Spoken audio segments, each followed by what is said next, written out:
Good morning, everyone. We have Sharon here that will be doing our signings, so anyone who needs that, please feel free, obviously. Thank you for being here.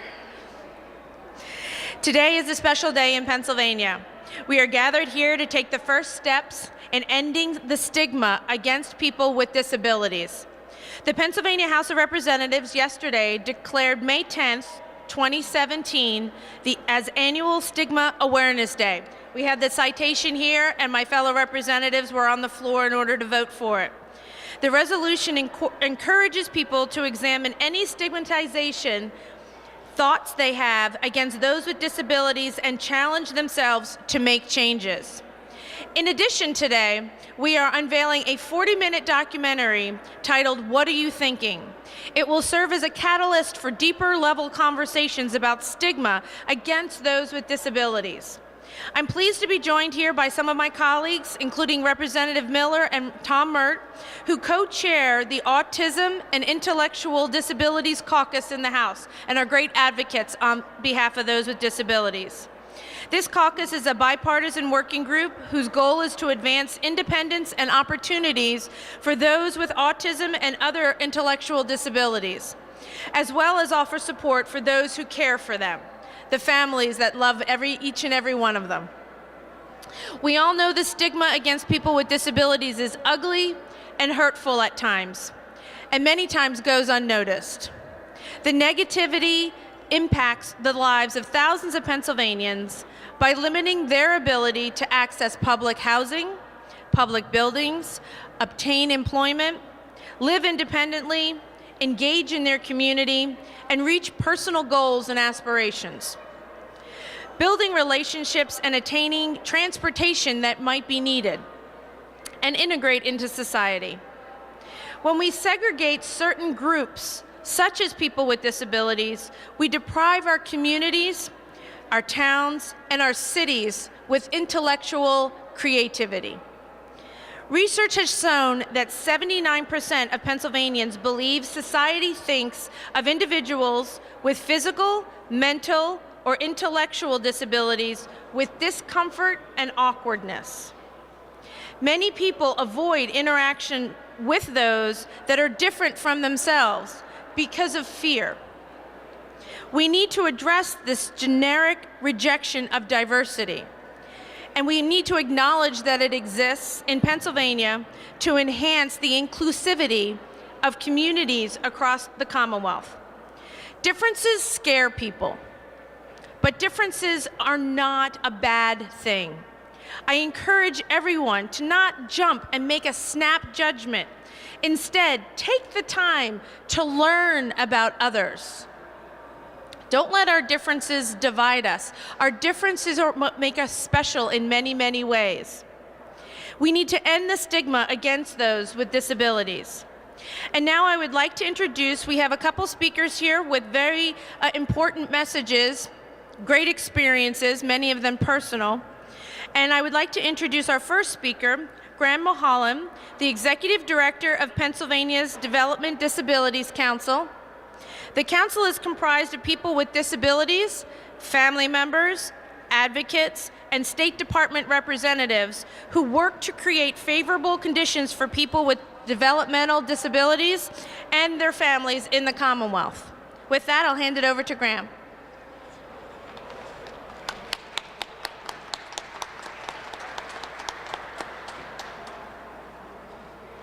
I think I just want to say what was just said. That was so eloquent and helpful.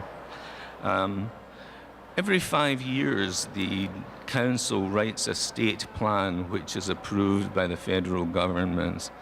And every 5 years, we get together representatives of various disability groups in Pennsylvania.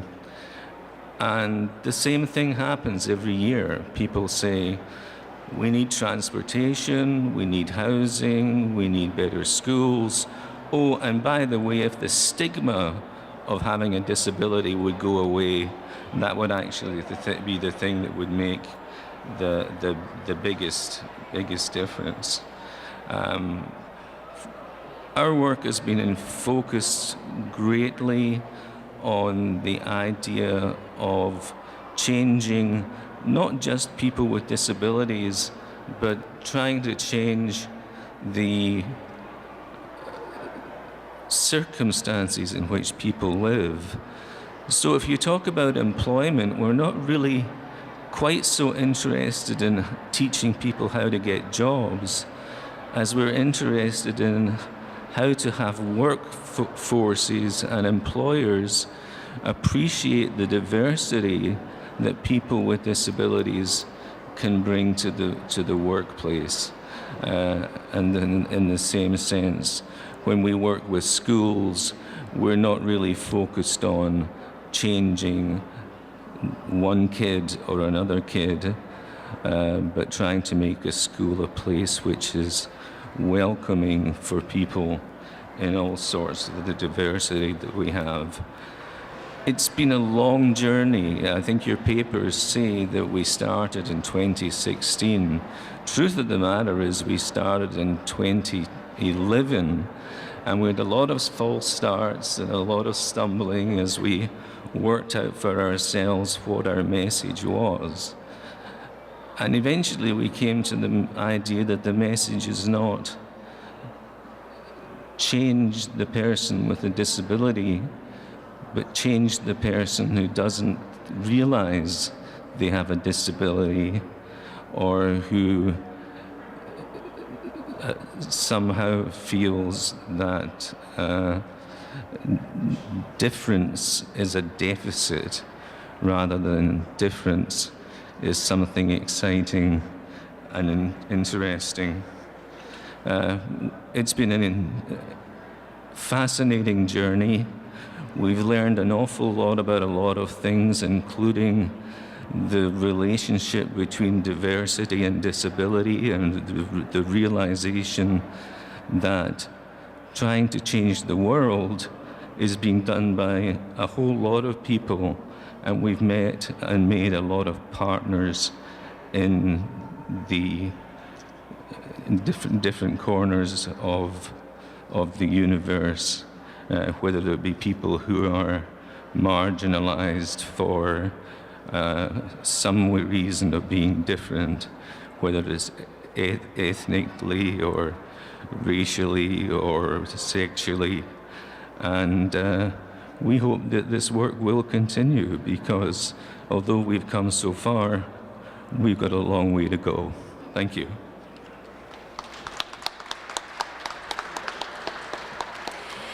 Thank you, Graham, and thank you for all the work the Council does on behalf of those with disabilities. Next, I'd like to bring forward Lynn Keltz, Executive Director of the Pennsylvania Mental Health Consumers Association. This statewide member organization provides information, referrals, and support to people who are receiving services or are in recovery from mental illness in Pennsylvania. Thank you for being here. Thank you, and thanks everybody for being here today. PMHCA has been a mental health advocacy organization for a long time, and we have always had in our mission that we want to fight stigma. With this campaign against stigma, we have managed the Council's Stigma Project and worked with all of the players in getting the work done. The goal of the stigma campaign, of course, is to eliminate stigma. That doesn't happen overnight or over the years. But we're doing this, as Graham said, by helping people understand how they contribute to the stigma. What are your attitudes and your way of looking at the world that contribute to the stigma against people with disabilities? And we want to provide tools that help people not only look at themselves, but start to make changes also. We've had some successes. Today's press conference and documentary showing is a real success for all of us. We've made it to the Capitol to give policymakers and those who work for them the opportunity to think again about stigma and about their own attitudes. If we have our own stigma against differences or certain types of disabilities, and most of us do when we're honest, and if we are not aware of our own attitudes, then these stigmas will influence how we react to policies, how we shape policies, how we vote in the House and the Senate for policies that affect those with disabilities or those who are different than we are. Today, we have the chance to open people up to thinking differently about those with disabilities, and that's always a good thing. It's also May is Mental Health Month. When the Stigma Project did statewide surveys about stigma a few years back, more people expressed stigmatizing attitudes about those with mental illness than against any other disability. We want you all to consider that people with mental illness are ordinary people. I have a diagnosis. I'm willing to bet that a quarter of the people in here today, as the rest of the population, have had some type of psychiatric diagnosis. Recovery is possible. And because recovery is possible, ordinary people can regain the type of life that they want. So please help us reduce stigma against those with mental illness and against all persons with disabilities. Thank you.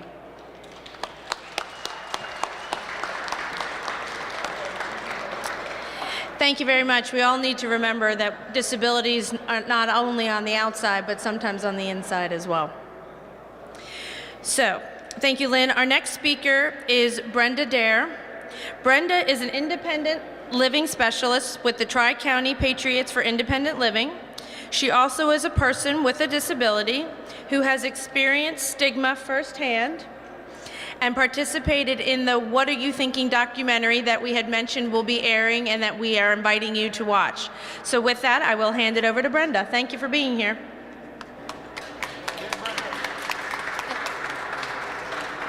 Thank you, and I'm honored to follow so many eloquent speakers this morning. As Lynn said, disability is not always visible. I am proud to say that I am a person living with generalized anxiety disorder, chronic reactive depression, and a host of other diagnoses that you can't see. And my physical disability did not create those diagnoses.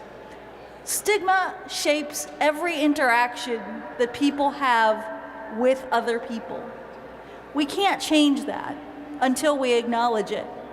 So what does that look like? I want to take you on a little journey and tell you a story.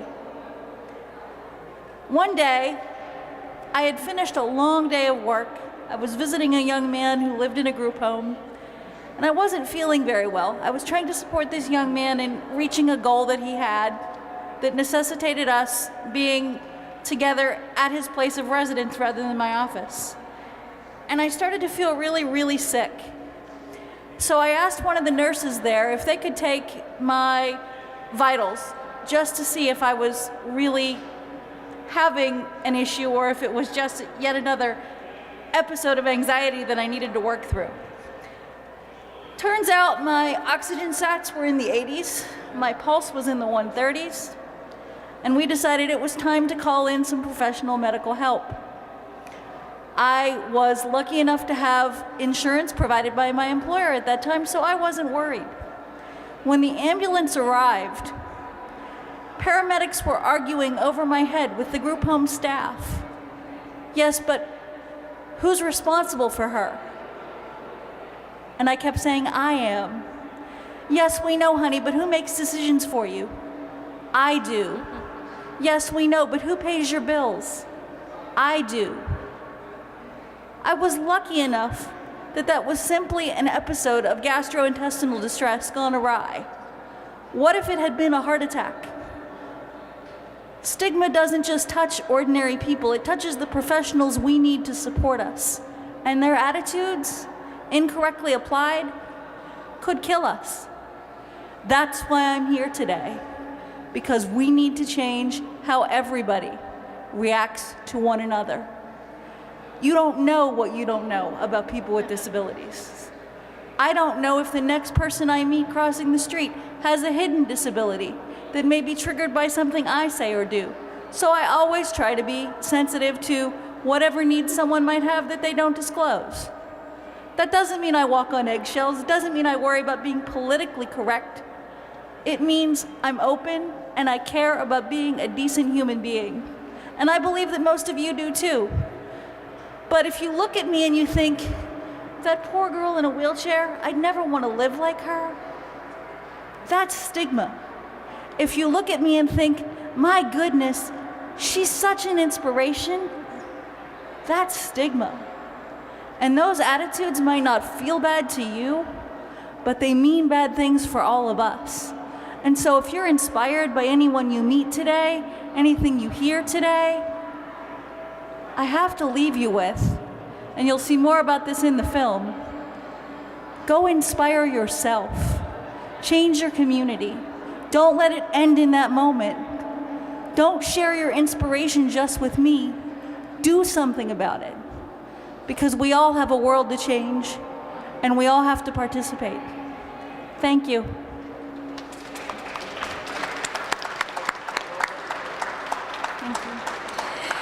Thank you, Brenda. I think you've done a lot to inspire a lot of people today. Thank you for sharing your story with us. Our fourth speaker is Devin Grant, the Executive Director of the Governor's Cabinet and Advisory Committee for People with Disabilities.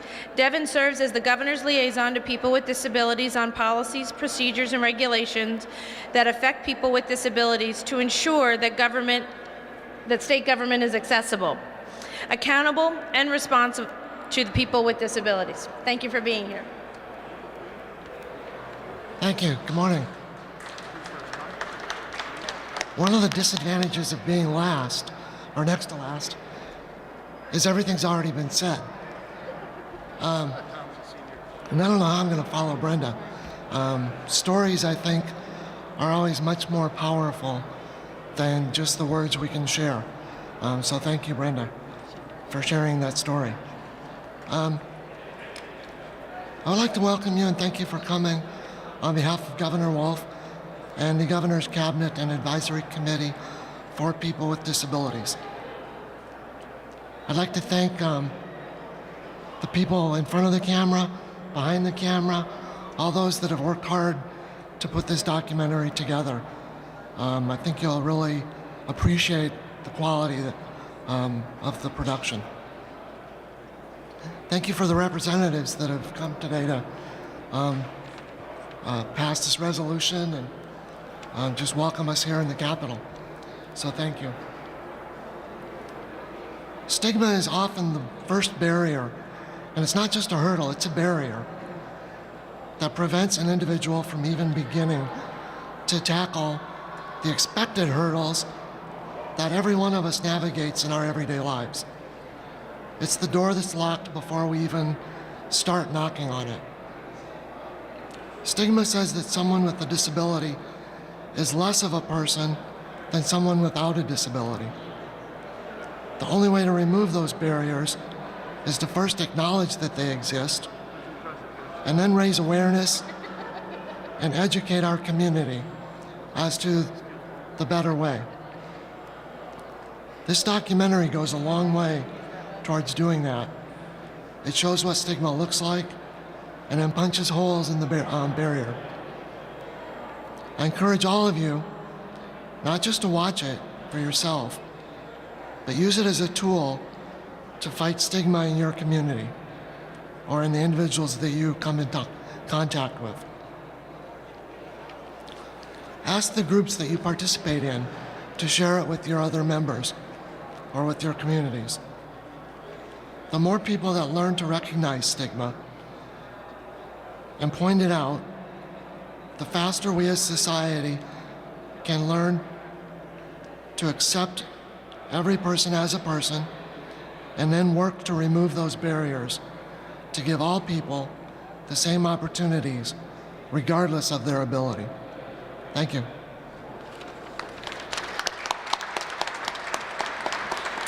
Thank you, Devin.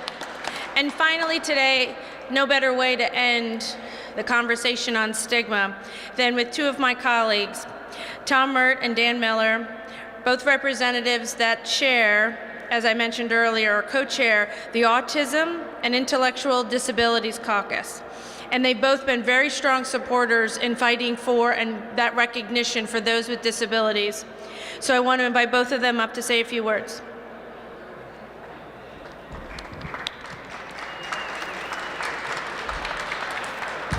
Good morning, everyone, and thank you for being here. Just a couple of thoughts before I read my prepared remarks. Stigma is bad, and I'm glad that we are discussing stigma that exists relative to people with disabilities, relative to people with mental illness, relative to people who have mental health and behavioral health challenges, relative to people. The one population we haven't talked about is the population of our brothers and sisters that are struggling with recovery from opioids, and drug and alcohol, and other types of addictions. It is my sincere belief that stigma manifests a form of discrimination, whether it's intentional or not. It is a form of discrimination and manifests a form of prejudice. And this is something that we have to address, especially on the mental health side of things.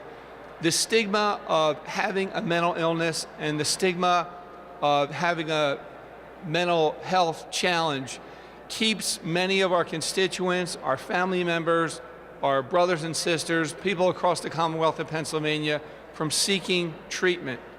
And this stigma, we don't think twice about someone who's being treated with diabetes, and we don't think twice about someone who has a broken leg.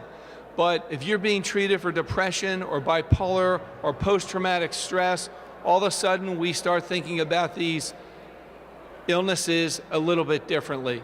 And this is something that we're trying to address here today. And I'm very, very grateful that Representative Delozier is taking the lead on this. And I'm very honored to be here with my friend and my colleague, Representative Dan Miller.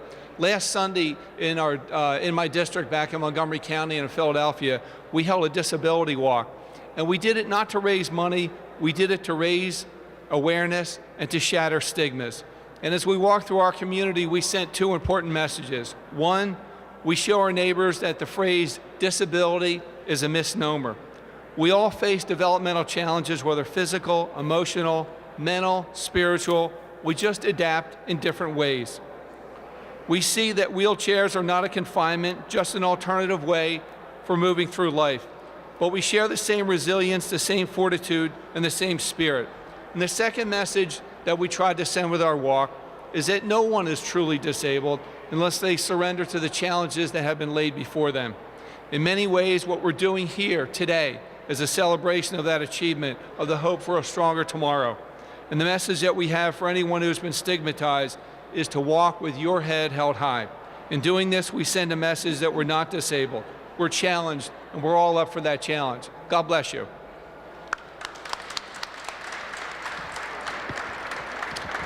Thank you, everyone, and I want to also thank Representative Delozier, as well as my friend, Representative Tom Mert, for their leadership and words. Listen, we all know stigma needs to be defeated in thought, word, and deed. It needs to be stamped out in every form, in every way that we come across it. As my good friend Representative Mert had mentioned, it is a form of discrimination. It is a form of limitation. It is a form of holding people back. It is a system in itself that must be fought wherever it's found. Like some have said with it, there's no doubt to me that as you come across diagnoses, the reaction is different.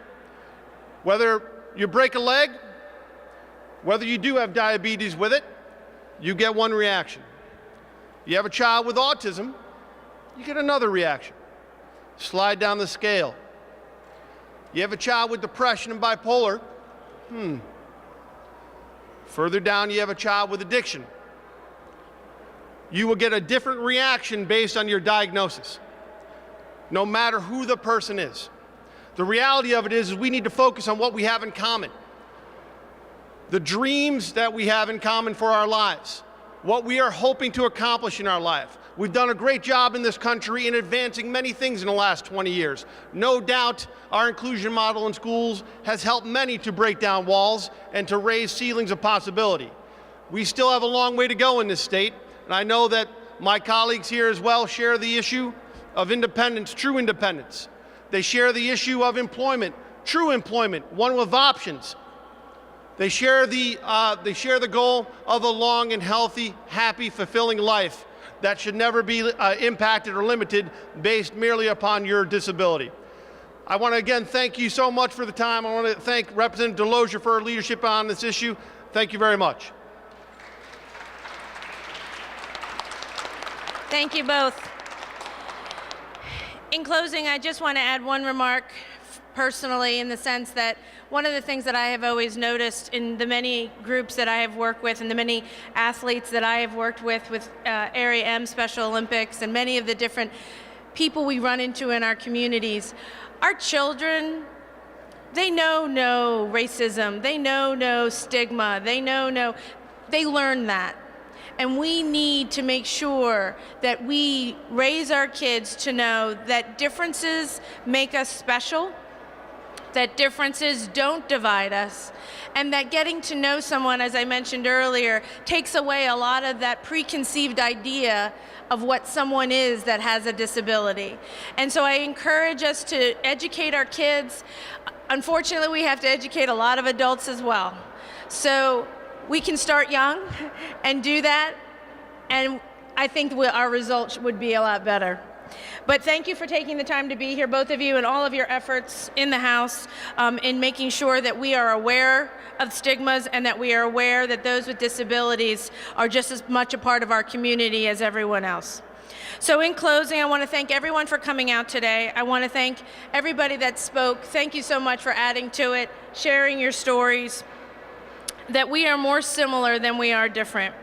We need to work together to end the stigma against people with disabilities, and we invite everyone across Pennsylvania to visit www.letsthinkagain.org to find a documentary event near them that you will be able to see the documentary that will be available today in our Capitol. For those in the Capitol, like I mentioned today, the documentary will be screened throughout the day in room 146 of the main Capitol, which is right behind this main stairs here in the hallway. But we are going to be able to have a 1 minute, a real short excerpt of it to show us what it is about. But I just want to say thank you for being here. Thank you for fighting against the stigma. I'm very proud to be part of this, and thank you for asking me to be a part of it, because it's something that we all need to raise awareness, have people stop and think about how they think.